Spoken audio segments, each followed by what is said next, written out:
Bueno, ¿qué tal a todos? Vamos a abordar el tema de trauma raquimedular.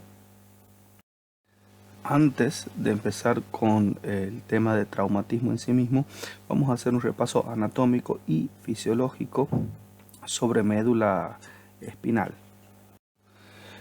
Sabemos que hay 31 pares de nervios raquídeos, 8 cervicales, 12 torácicos, 5 lumbares, 5 sacros y 1 coxígeo, y que llevan información motora y recogen información sensitiva, y a su vez también tienen información vegetativa. La médula espinal anatómicamente posee dos ensanchamientos, uno cervical y uno lumbar, y estos ensanchamientos, como verán, a nivel cervical se debe a la mayor cantidad de materia gris en esa zona, que son los cuerpos neuronales motores y sensitivos de las neuronas encargadas de dar motilidad y sensibilidad a los miembros superiores, ¿sí? Lugar que posee muchas unidades motoras y amplias regiones sensitivas. Por lo tanto, esas zonas se ven ensanchadas. Algo similar pasa a nivel lumbar con los miembros inferiores. Las raíces posteriores o dorsales llevan información sensitiva, conduce los impulsos desde el receptor, que está localizado en la piel, en los músculos o en los diferentes órganos, hacia el sistema nervioso. La raíz anterior o ventral, ¿sí?, lleva información motora desde el sistema nervioso hacia los efectores. Vamos a ver un poquito los cordones y tractos y cómo discurren dentro de la médula espinal. Empecemos por los tractos ascendentes, es decir, estas fibras nerviosas de diferentes tamaños, ¿sí?, van a llevar información desde la periferia hacia el sistema nervioso. Podrá ser información exteroceptiva, ¿sí?, es decir, información fuera del, que se origina fuera del cuerpo, ¿sí?, dolor, temperatura, tacto, o propioceptiva, información que se origina dentro del cuerpo, por ejemplo, músculos y articulaciones. Básicamente, esto es sensibilidad superficial y sensibilidad profunda.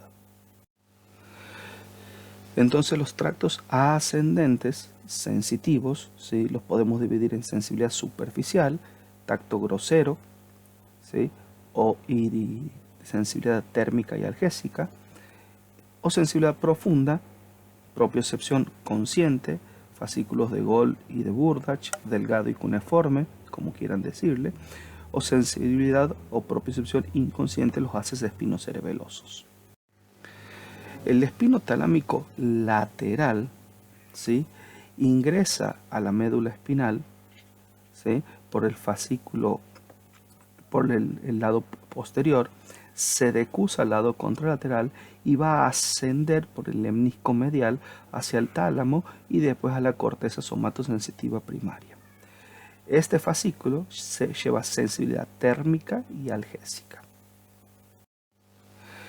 El fascículo espinotalámico anterior también va a ingresar a la médula espinal. Una vez que ingrese va a ascender un par de segmentos, recién se va a decusar, ¿sí?, y va a ascender al tálamo, ¿sí?, va a ascender al tálamo y posteriormente a la corteza somatosensitiva primaria, llevando información sobre todo de tacto grosero o protopático.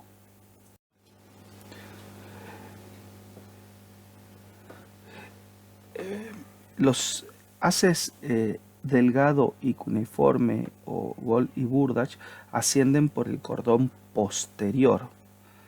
Una vez que están en el cordón posterior, ¿sí?, ascienden por el lemnisco medial, llegan al tálamo y posteriormente a la corteza somatosensitiva. Y se van a encargar de sensibilidad, ¿sí?, profunda, consciente, y también táctil epicrítica o táctil discriminativa, de la más fina. Entonces aquí tenemos un poco el resumen de los tractos ascendentes. Los superficiales, la sensibilidad táctil, ¿sí?, va a discurrir por el espino talámico anterior, la protopática o grosera, y Gold y Burdach, la discriminativa. Termoalgésica por el lateral, y la sensibilidad profunda consciente por los haces de Gold y Burdach y el inconsciente por los espinos cerebelosos. Entonces ahí tenemos, ¿sí?, los diferentes haces y fibras ascendentes. Por el cordón posterior, Gold y Burdach, sensibilidad profunda consciente y táctil discriminativa. ¿Sí? El espino talámico lateral y el espínico talámico anterior van a llevar sensibilidad termoalgésica, ¿sí?, y sensibilidad táctil grosera. Vamos a ver ahora los tractos descendentes de la médula, ¿sí? Se inician o se originan en el sistema nervioso central y van a discurrir hacia los músculos efectores. La vía piramidal se origina en las neuronas piramidales área 4 prerolándica y se pueden distinguir aquí dos haces: el haz geniculado, que va a transcurrir y va a dar sinapsis hacia los núcleos de los pares craneales motores y se va a agotar en el último par craneal, y el haz piramidal propiamente dicho, que se va a condensar en la cápsula interna y va a bajar hacia la médula espinal, y en la médula espinal va a ir dando sinapsis a los diferentes núcleos grises de los músculos efectores, ¿sí?, de toda la economía. Entonces aquí tenemos un esquema de médula espinal y vamos a ver cómo están dispuestos los tractos ascendentes primero. Entonces vamos a ver los tractos que llevan información sensitiva desde la periferia hacia el sistema nervioso. Entonces tenemos, ¿sí?, el haz delgado o grácil, recuerden que llevan sensibilidad profunda y táctil discriminativa, junto con el cuneiforme, ¿sí?, también llevan sensibilidad profunda y táctil discriminativa. Tenemos el fascículo espinocerebeloso, que se va a encargar del tono y la postura. Los espinos cerebelosos anteriores también toman la postura, ¿sí?, esto es inconsciente. El fascículo espinotalámico lateral, que se lleva sensibilidad térmica y algésica. Y el espino talámico anterior, que lleva sensibilidad táctil protopática o grosera. Entonces aquí lo tienen a todos los tractos ascendentes discriminados según segmento corporal. Como verán, el delgado y cuneiforme están dispuestos en láminas, ¿sí?, según los segmentos corporales de los cuales se van a encargar. Veamos ahora de la misma manera los tractos descendentes, es decir, tractos motores. Tenemos el fascículo piramidal lateral, el fascículo anterior, el tracto piramidal o rubro espinal, que se encarga de tono y postura, los fascículos extrapiramidales y retículo piramidales, que es básicamente control involuntario del tono y la postura, ¿sí?, los vestíbulos espinales, que se van a encargar del balance y el equilibrio, y el olivo espinal, que también se encarga del tono muscular. Entonces, básicamente el espino talámico anterior, el espino talámico lateral, ¿sí?, se van a encargar de la motilidad activa voluntaria. Aquí tienen también todos los tractos descendentes, ¿sí?, según los segmentos corporales de los cuales se encargan. Entonces hasta aquí hablamos básicamente de sustancia blanca o de tractos de transmisión de información. Vamos a ver la sustancia gris, que según Rexed se dispone en láminas, ¿sí?, en 12 láminas desde la periferia hacia el centro, y cada una de estas láminas podrá formar núcleos, y en estas láminas asientan los cuerpos neuronales que van a recibir aferencias y eferencias de diferente índole. Todo esto es importante porque dependiendo qué tipo de lesión tenga a nivel medular, semiológicamente la expresión va a ser diferente. Entonces vamos a ver el esquema de Rexed. La lámina 1, que es la que veíamos aquí, o la zona más marginal, recibe información sobre todo de neuronas nociceptivas, de receptores de dolor. Las láminas 2 y 3 también se llaman sustancias generativas de Rolando y se encarga básicamente de circuitos internupciales, es decir, son interneuronas que van a modular.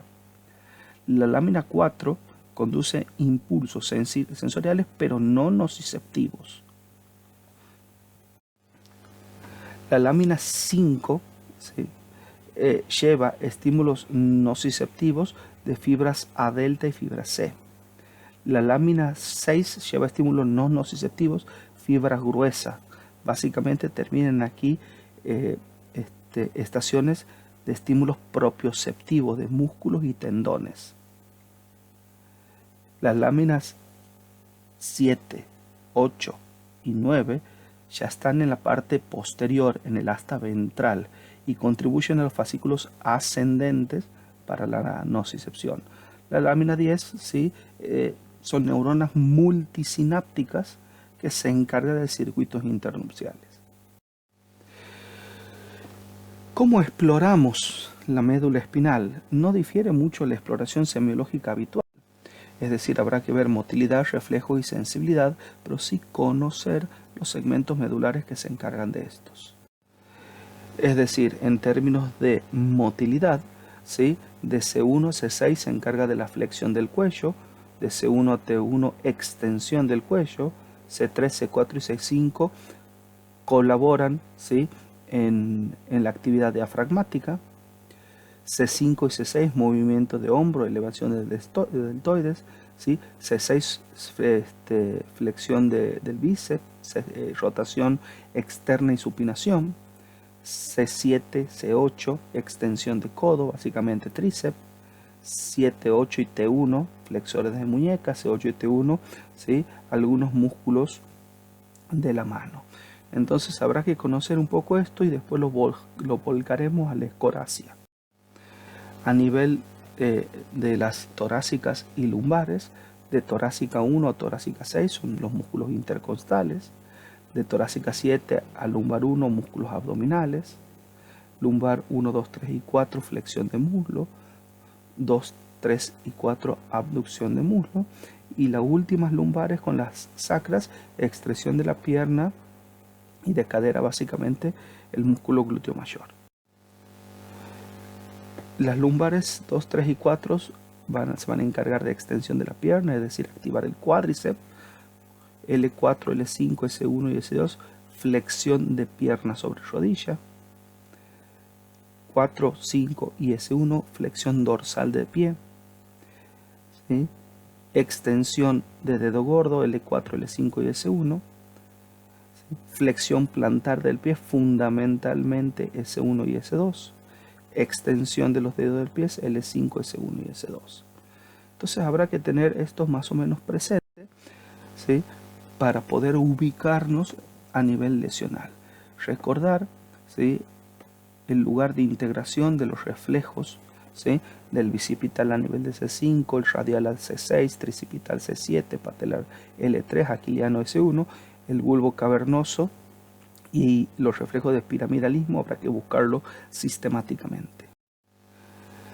¿Cómo buscamos los reflejos cutáneos? Bueno, el cutáneo plantar, haciendo fricción en forma, ¿sí?, sobre la planta del pie, buscando su respuesta normal, flexión de los dedos, o su respuesta patológica, el signo de Babinski. El signo de Babinski es un signo claro de piramidalismo. Puede obtenerse Babinski de otra forma, buscando los sucedáneos, ¿sí?, comprimiendo el gemelo, comprimiendo el tendón del Aquiles o friccionando la cara anterior de la tibia. Entonces son otras formas de obtener Babinski. Todo esto, la aparición de Babinski implica existencia de piramidalismo. Podremos buscar el signo de Hoffman comprimiendo el dedo medio y viendo si hay flexión hacia adentro del pulgar. Es una especie de Babinski de mano. Con respecto a los reflejos cutáneos son sumamente importantes porque me marcan la evolución del shock medular. El reflejo bulbo cavernoso se coloca un dedo sobre la piel que recubre la uretra y la otra mano flexiona el glande suavemente. Lo que se puede notar es contracción del músculo bubocarnoso. Su centro básicamente es sacra 3. El reflejo cremasteriano, ¿sí?, se estimula la cara interna del muslo y se puede ver elevación del testículo homolateral o contracción o retracción del labio mayor en la mujer. Y el reflejo anal se estimula la zona perineal y se ve contracción del esfínter anal. Los reflejos que acabamos de mencionar son de suma importancia, vuelvo a repetir, porque evalúan la evolución del shock medular. Ahora que entendimos la anatomía, la fisiología y la semiología de la médula espinal, vamos a ver trauma raquimedular propiamente dicho. La incidencia es de 20 a 30 casos por cada millón de habitantes. Son mucho más afectados los varones y en edad productiva de 25 a 35 años. La gran mayoría de los traumas se deben a colisiones vehiculares, el 50%, y en personas un poco mayores, de 50 años o en niños pequeños, lo que predominan son las caídas. Las lesiones medulares son siempre más comunes en las zonas más móviles, esto es cervicales, ¿sí?, y lumbares, pero siempre en las zonas más móviles. En un 25% se asocian a trauma múltiple, es decir, no es el trauma medular el único trauma, sino que corresponde a un paciente politraumatizado. Y eso hace en muchas ocasiones que el paciente esté bajo sedación y analgesia, y el trauma raquimedular puede pasar desapercibido incluso durante 48 horas debido a la situación de coma del paciente. ¿Cuándo debemos sospechar la existencia de un trauma raquimedular? En todo paciente con trauma que comprometa por encima de las clavículas, en cualquier trauma que involucre ganar energía o en caídas de altura. El tratamiento va a ser siempre el ABC, como en cualquier trauma, con algunas salvedades. Cuando vamos a acceder a la vía aérea y vamos a hacer control de columna cervical, evitar la hiperextensión porque podría agravar una lesión subyacente. Los pacientes pueden presentar insuficiencia respiratoria, ¿sí? C1 y C2, ¿sí?, o las lesiones C1 y C2 no hay eficacia respiratoria alguna, y las lesiones de C3, C4 hacia abajo van a generar parálisis diafragmática bilateral. Entonces, como regla general, cualquier lesión de C5 hacia arriba va a comprometer la mecánica ventilatoria y probablemente estos pacientes necesiten asistencia respiratoria mecánica. Deberán ser intubados por el personal con mayor experiencia para evitar la hiperextensión del cuello. Se puede generar o es frecuente de observar en los traumas raquimedulares edema agudo de pulmón, ya sea de origen cardiogénico por liberación de catecolaminas que genera este síndrome o no cardiogénico por lesión del endotelio pulmonar. ¿Sí? Si no queda clara la situación, esto va a requerir monitoreo hemodinámico invasivo o mínimamente invasivo. El shock neurogénico implica desaferentación simpática.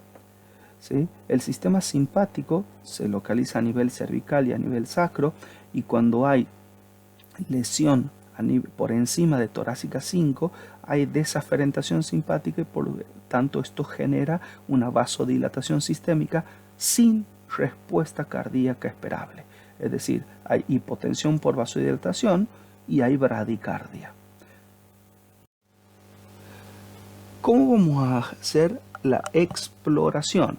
La exploración no difiere demasiado de cualquier exploración en trauma. Se realiza durante la evaluación secundaria una vez que ya se ha hecho el ABC primario.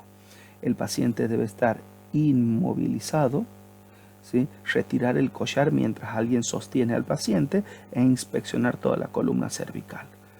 Girar en bloque al paciente, ¿sí?, sincronizado con el resto del personal, y palpar todas las apófisis espinosas de la columna para evaluar si hay inestabilidad de alguna de ellas.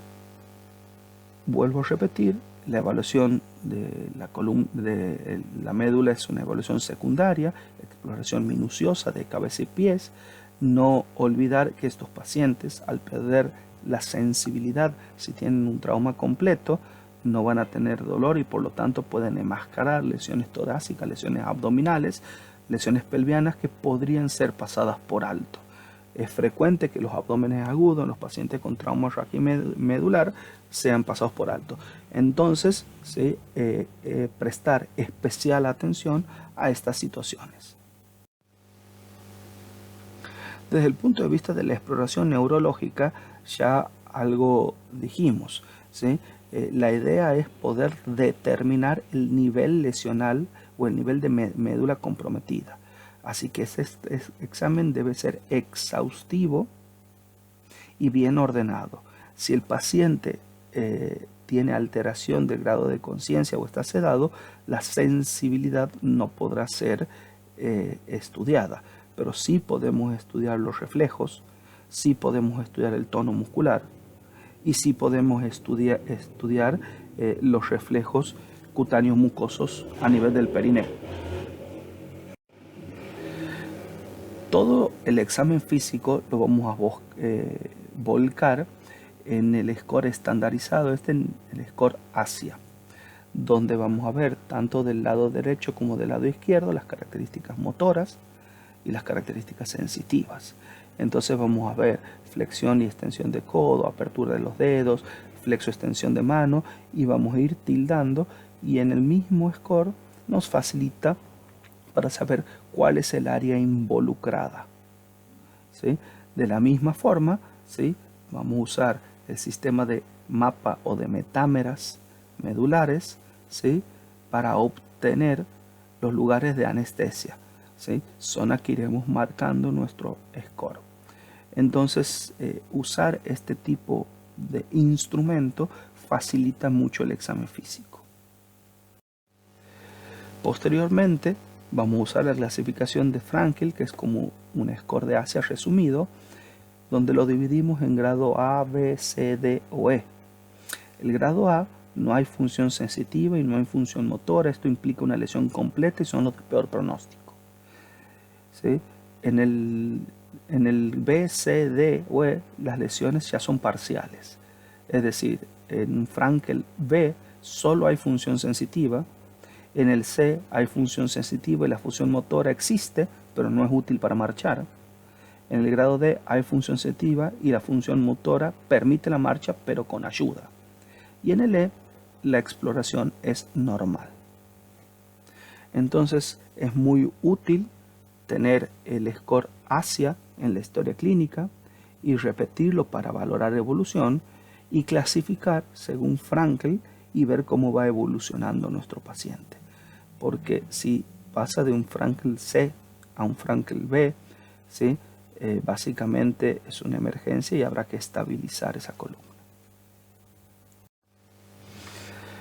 Los signos de mal pronóstico es que el Frankel esté deteriorando, que haya trastornos vegetativos como bradicardia, hipotonía o priapismo. Y los signos de buen pronóstico es que el Frankel vaya mejorando y que haya mejoría del estado neurológico. Desde el punto de vista de imágenes, vamos a ver dos palabras sobre imágenes, ¿sí? Porque hoy los imagenólogos pueden ayudarnos mucho más y nosotros vamos a tener una idea somera, ¿sí? O la sospecha del trauma raquídeo. Si hacemos una imagen, una placa radiográfica de columna cervical de perfil, debemos al menos observar 3 líneas que estén alineadas, valga la redundancia. La línea más posterior, que tiene que alinearse con la apófisis espinosa, ¿sí? La línea que sigue, ¿sí? Con los pedículos, la tercera línea con la parte posterior del cuerpo vertebral y la primera con la parte anterior del cuerpo vertebral. Entonces deberemos ver que estas líneas estén correctamente. Esto no implica que un paciente haya tenido un cizallamiento y que la vértebra haya vuelto a su lugar, así que no está libre de errores. Se puede ver aquí claramente, ¿sí?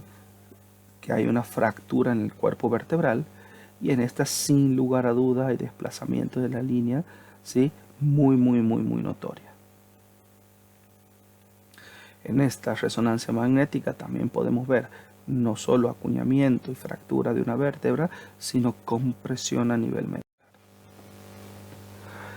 Entonces, se puede hacer la placa cervical de perfil, donde podemos ver estas líneas de las cuales hablábamos, ¿sí?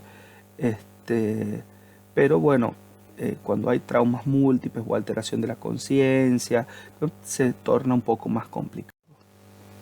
La tomografía es fundamental, la realizamos en todos pacientes con trauma, y puede definir aparte estabilidad o no de la fractura, y nos da en general más información que la placa radiográfica. La resonancia magnética, ¿sí?, es ideal para los pacientes con trauma raquimedular, pero recuerden que lleva un poco más de tiempo, ¿sí? Así que quizás habrá que decidir en el equipo tratante cuál es el momento justo para hacer una resonancia magnética nuclear. Es diferente la situación cuando se trata de un trauma raquimedular puro o cuando se trata de un trauma raquimedular en contexto de un politraumatizado que puede estar inestable, puede necesitar una intervención neuroquirúrgica o intervención de abdomen. Pero la resonancia nos va a permitir no solo ver la médula espinal, sino evaluar lesiones ligamentarias, lesiones de disco y de todas las partes blandas. Se puede valorar o pronosticar la estabilidad del segmento medular ayudado por la resonancia, viendo si está destruido los elementos anteriores, los posteriores, si hay traslación sagital, ¿sí?, de más de 3.5 milímetros o desplazamientos más de 11 grados, ¿sí?, más alteración neurológica, radicular o pinzamiento del disco. A todo esto le vamos a dar una puntuación. Si la puntuación final es mayor a 5, esto debe considerarse como una lesión inestable. ¿Qué hacemos con la indicación quirúrgica? A ver, la indicación quirúrgica es obligatoria si hay inestabilidad neurológica. Es decir, si hay una fractura con inestabilidad, ¿sí?, la única posibilidad de que mi paciente no pierda más funciones neurológicas es estabilizándola. Relativa cuando hay lesiones parciales e inestabilidad, ¿sí? Los objetivos de la cirugía es la descompresión y la estabilización mecánica, y que eso me permita la rehabilitación precoz. Cuando la sección medular es completa, sin ningún tipo de recuperación, ¿sí?, la indicación quirúrgica me va a permitir, ¿sí?, poder movilizar al paciente y evitar escaras. Así que de todas formas es necesaria y es útil, pero obligatoria e imperativa en lesiones inestables. Siempre en términos de timing se prefiere la cirugía temprana, ¿sí?, para estabilizar al paciente, y lo que va a hacer esto es evitar las complicaciones posteriores como escaras, ¿sí? Evitar en todo momento la hipotensión. En este aspecto nos comportamos como el tratamiento de un trauma de cráneo. Así como tenemos presión de perfusión cerebral, también existe la presión de perfusión medular, y la médula es igual de sensible del cerebro a la hipotensión y a la hipoxemia. Así que también debemos tratar a estos pacientes en términos de injuria secundaria.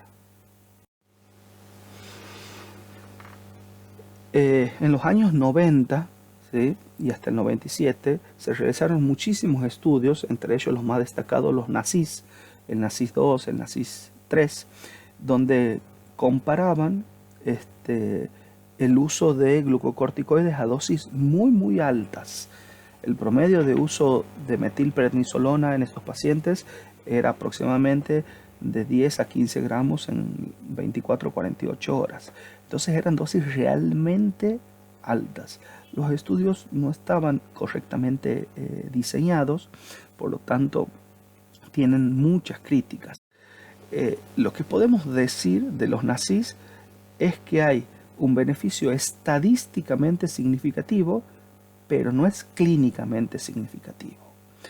Es decir, después de dar esta dosis tan violenta de corticoide, los pacientes, ¿sí?, lograban tener sensibilidad en parte de un miembro o lograr mover sin sin demasiada fuerza muscular algún segmento corporal, situación que no mejoraba su gozo, su grado de recuperación o su calidad de vida, contrapuesto a la cantidad de efectos adversos que tienen los glucocorticoides a esa dosis. Son dosis inmunosupretorias que generaban infecciones, hemorragias digestivas y muchísimas complicaciones. Por lo tanto, hoy en trauma raquimedular no se usan glucocorticoides, o al menos no están recomendados en la dosis en la que se usaban en estos estudios. Cabe recalcar que estos estudios se hicieron solamente con traumas raquimedulares contusos, es decir, no penetrantes, no heridas por arma blanca, no heridas por arma de fuego, solamente traumas contusos. Así que en traumas penetrantes, corticoides de ninguna manera. Y en traumas contusos hoy no están recomendados. ¿Cuáles son las complicaciones que pueden tener estos pacientes? Y bueno, trombosis venosas profundas y TEP, lesiones del tubo digestivo, úlceras, lesiones por decúbito, la mayoría de ellos, desnutrición, atrofia muscular y alteraciones psicológicas. O sea que el trauma raquimedular, ¿sí?, tiene muchísimas complicaciones que deberemos ir a tratar. La principal o la primera que se nos presenta y la más grave es la insuficiencia ventilatoria, sobre todo cuando el trauma compromete la columna cervical y compromete por encima de C5. Estos pacientes, si en algún momento quieren ser destetados, tienen mejor actividad diafragmática cuando están a 180 grados. Así que en principio deberíamos intentar destetarlos acostados. En términos de soporte nutricional, son pacientes altamente catabólicos, con un balance nitrogenado siempre negativo. Intentar compensar, ¿sí?, o hacer un balance nitrogenado positivo es imposible. Lo que tenemos que hacer es cubrir todas las necesidades calóricas y proteicas y que el balance nitrogenado sea lo menos negativo posible. Pero son pacientes que siempre van a tender a la desnutrición. Vamos a ver ahora algunas de las lesiones más clásicas y vamos a ver cuáles son las más frecuentes en términos de trauma. El shock medular, algo ya hablamos de ello, también llamado shock espinal, es la pérdida de la función de la médula espinal, tanto motora, que se expresa por parálisis flácida y arreflexia, como sensitiva y autonómica. Este shock medular se observa desde el nivel de la lesión y en forma distal. Voy a tener plejía, anestesia, reflexia, vejiga neurogenia, incontinencia. El shock medular, ¿sí?, al examen físico se establece por pérdida del tono del esfínter rectal, ¿sí?, del esfínter anal. Entonces, la hipotonía del esfínter implica shock medular. Se considera que el shock medular finaliza cuando se recuperan los reflejos espinales y se recupera el tono. El shock neurogénico es totalmente diferente. Es un shock vasopléjico, distributivo, asociado a lesiones por encima de torácica 5 o torácica 6 y es por desaferentación simpática, como explicamos hace un momento. ¿Sí? Esto se manifiesta por una tríada clásica que es hipotensión, bradicardia e hipotermia. Pueden o no estar los tres juntos, ¿sí? Y esto se trata básicamente con fármacos vasoactivos. Lo que hay que tener en cuenta sobre el shock neurogénico es que suele ser máximo los primeros días, pero puede durar 2 a 3 semanas. Y después el paciente entra en un estado de pseudocompensación donde puede aparecer episodios de hipotensión y bradicardia muy intensos con la movilización del paciente, sobre todo con los cambios de posición, ¿sí?, o maniobras que lo lleven al ortostatismo. Entonces, tener presente que estos pacientes pueden persistir durante mucho tiempo con esto. De allí lo fundamental de que estos pacientes tengan una estabilización quirúrgica. Vamos a ver las diferentes lesiones medulares. Vamos a empezar por la lesión completa y vamos a analizar las lesiones completas a diferentes niveles. La lesión medular completa evoluciona en dos fases. En la primera fase, que es la de shock espinal, con abolición de la motilidad, sensibilidad, arreflexia, ¿sí? Hipotonía del esfínter. Y una segunda fase que se llama fase de automatismo medular, que suele aparecer 3 o 4 semanas luego de la adhesión, donde pueden aparecer algunos reflejos osteotendinosos, ¿sí? Hay cierto grado de hipertonía en algunas zonas, aparece la micción tras la excitación del pubis o del muslo, puede haber reacción en masa, ¿sí? De triple flexión o triple retirada. Entonces la lesión completa, ¿sí? Se produce abolición de todos los tipos de sensibilidad, no hay sensibilidad por debajo de la lesión, ¿sí? Y se ven afectados todos los tractos y hay anestesia completa y parálisis completa por debajo del área lesionada. Puede haber una franja, ¿sí? De hiperestesia, ¿sí? Por encima de la lesión, lo cual no es infrecuente. Esta lesión completa se comporta diferente según dónde se presente, ¿sí? Según se presenta a nivel cervical, a nivel torácico o a nivel normal, semiológicamente adquiere circunstancias levemente diferentes. Y esto tiene que ver con los ensanchamientos. Entonces, si genero lesión a nivel cervical y compromete el ensanchamiento cervical, allí tengo todos los núcleos grises, ¿sí? Que van a inervar los miembros superiores. Al lesionarse esto, tengo lesión tipo segunda neurona en los miembros superiores, es decir, parálisis flácida en los miembros superiores. Pero el tracto piramidal que desciende también se ve lesionado. Por lo tanto, tendré un síndrome piramidal en los miembros inferiores. Por eso la lesión cervical tiene flacidez superior, espasticidad inferior, o lesión de segunda neurona a nivel superior y lesión de primera neurona a nivel inferior. Si la lesión es torácica, ¿sí? Se van a lesionar los núcleos grises, pero de los músculos intercostales o abdominales, que semiológicamente puede pasar desapercibido. Lo que se va a lesionar claramente es el tracto piramidal. Entonces tendré espasticidad, lesión de primera neurona a nivel de miembros inferiores.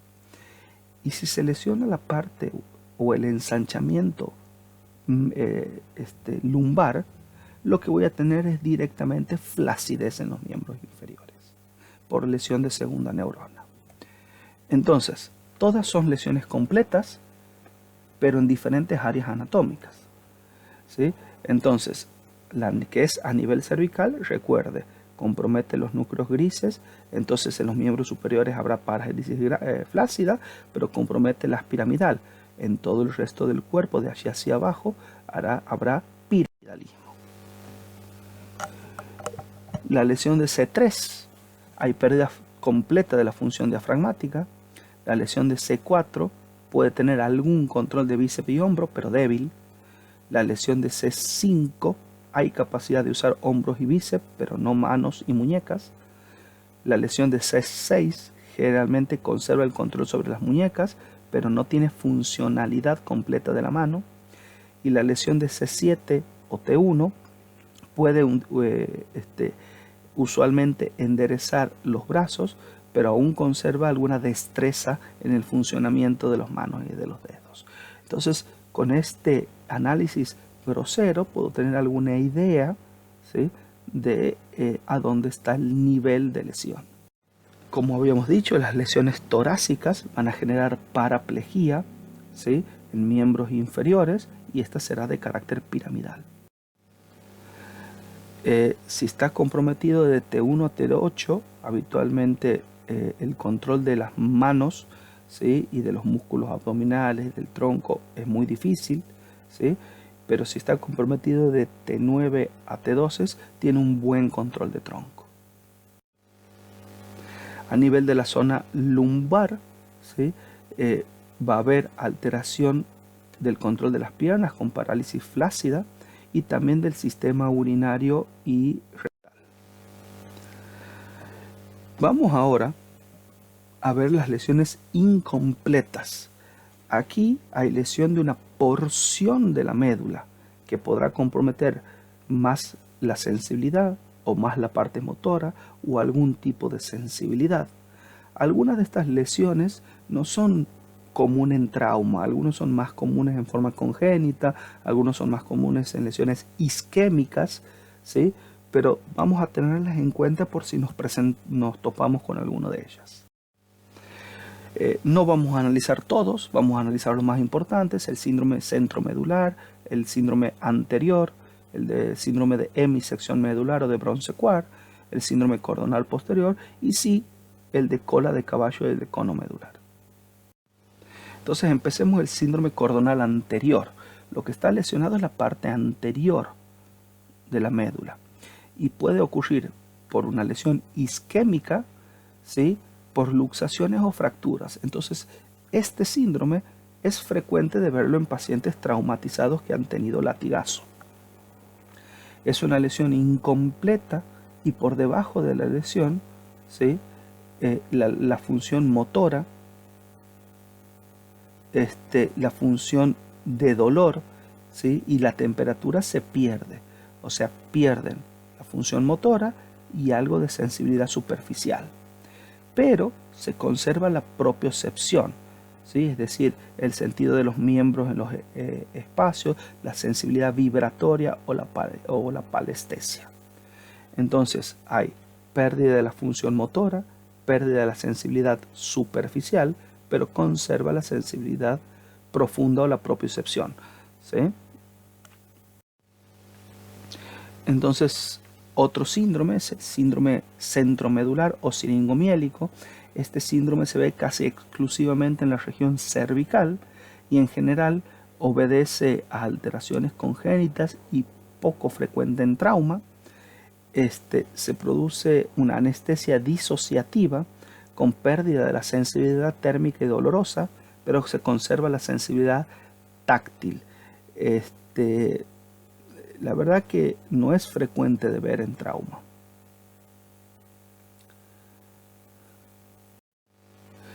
El síndrome tabético, ¿sí?, compromete los cordones posteriores. Es mucho más común de ver en lesiones metabólicas, como en diabetes, ¿sí?, y se puede ver en trauma, pero no es lo más frecuente. Este síndrome, ¿sí?, compromete los haces de Gol y de Burdach, por lo tanto va a conservar la sensibilidad térmica, la sensibilidad dolorosa, pero pierde la sensibilidad profunda y táctil discriminativa y no tiene demasiados trastornos motores. El síndrome de hemisección medular es clásicamente un síndrome traumático, pero muy infrecuente de ver porque se debe sobre todo a heridas por arma blanca, por lo que hoy en día lo vemos con muy poca frecuencia. Se trata de la lesión de una hemimédula, ¿sí?, donde vamos a tener del lado de la lesión, ¿sí?, parálisis o paresia y pérdida de sensibilidad profunda. Y del lado contrario a la lesión, ¿sí?, hay pérdida de sensibilidad superficial. No es fácil detectarlo, hay que sospecharlo, hay que ir a buscarlo, ¿sí? Pero vuelvo a repetir, en la actualidad no es frecuente de ver. Sí, son muy frecuentes de ver el signo del cono medular y el síndrome de la cola de caballo, ya sea de origen tumoral, de origen traumático o por compresiones o hematomas postquirúrgicos. Así que hay que tenerlos presentes y hay que buscarlos. En el síndrome del cono medular, el cono medular habitualmente compromete los segmentos sacro 2, 3, 4 y 5. Desde el punto de vista clínico vamos a tener una parálisis o paresia flácida de los músculos de la pierna, muslo y parte del glúteo. Puede haber fasciculaciones. Desde el punto de vista sensitivo, hay trastornos sensitivos, ¿sí?, que pueden generar una distribución en silla de montar o algo de anestesia. No suele haber dolor. Los reflejos aquilianos están abolidos. Es muy frecuente los trastornos esfinterianos y la impotencia sexual. El síndrome de cola de caballo es un síndrome radicular y como cualquier síndrome radicular predomina el dolor. Hay dolores muy intensos, ¿sí?, de distribución radicular, derecho, izquierdo, bilateral, según lo comprometido. Suele haber paraplegia de pie, pierna, región posterior del muslo y nalga. Puede haber algo de anestesia. A veces, ¿sí?, arreflexia rotulánea, patelar, plantar, ¿sí?, y en este caso las impotencias y la retención urinaria son menos frecuentes. Aquí podemos comparar ambos síndromes, cono medular y cola de caballo. La presentación, el cono medular suele ser bilateral y brusco y el síndrome de cola de caballo más gradual y en general es unilateral. Los reflejos están, ¿sí?, normales, solo está afectado el aquiliano y aquí suele estar afectado todos los reflejos rotuliano y aquiliano.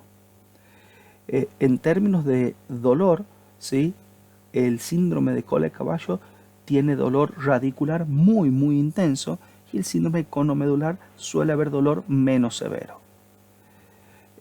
Dolor lumbar puede existir en el síndrome de cono medular, pero no de índole radicular. Síntomas sensitivos. En el síndrome de cono medular hay hipoestesia perineal o anoescroto perineal en silla de montar, es simétrica, es bilateral. En el síndrome de cola de caballo está más distribuido en forma radicular, hipoestesias asimétricas, ¿sí?, que comprometen un dermatoma del trayecto de un nervio, ¿sí?, y puede comprometer peniclítoris. Desde el punto de vista motor, el síndrome del cono medular da una parálisis flácida con fasciculaciones y la cola de caballo da asimetría con arreflexia y atrofia. La impotencia en el cono medular es frecuente y en la cola de caballo mucho menos frecuente.